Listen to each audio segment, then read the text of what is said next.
Outsiders call it Peyote.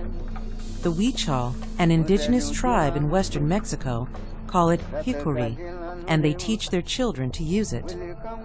While most societies outlaw this consciousness-altering drug, Mexico permits the tribe to use it as the central experience of their religion. The Huichol believe peyote leads to the spirit world. To get there, they must set out on a pilgrimage, one that starts with the legend. At the dawn of time, a Huichol hunter stalked a blue deer. He shot straight, but the animal fled across the desert.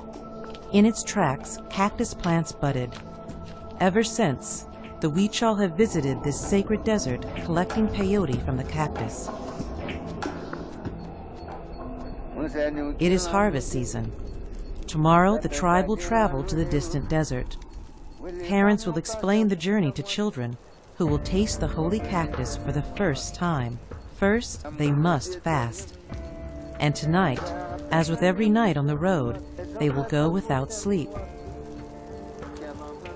Before entering the land of the blue deer, minds and bodies must be ready for the sacred trip.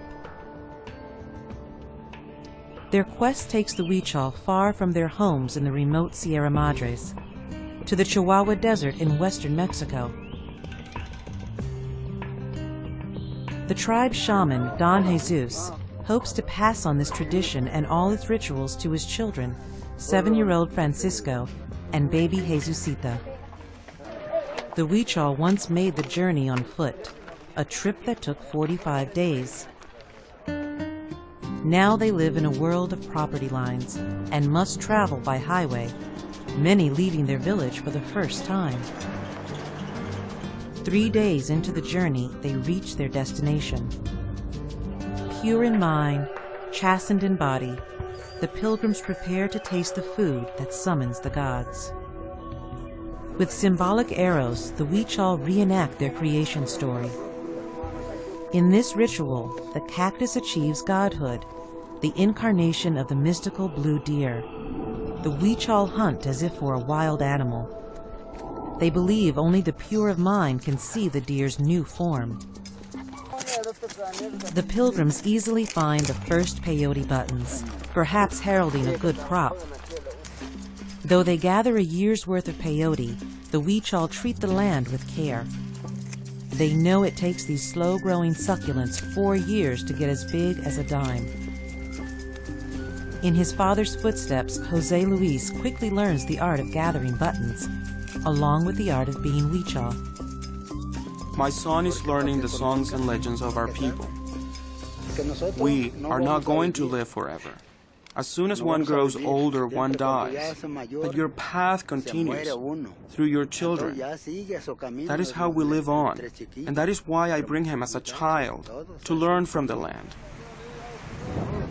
Fathers and sons receive the first dose. As their parents did, adults share the peyote with their children. True visions demand that the pilgrim chew long into the night. The peyote takes hold. Their senses send them on a journey, not across the land, but inside their heads. Guided by the shaman, they enter the spirit world and encounter their god. The path of peyote is not a boulevard of cheap thrills. The ritual recollects the creation of the world, a time of beauty and peace. Their offerings have pleased the deer god. Until they return for the next harvest, he bestows his blessing.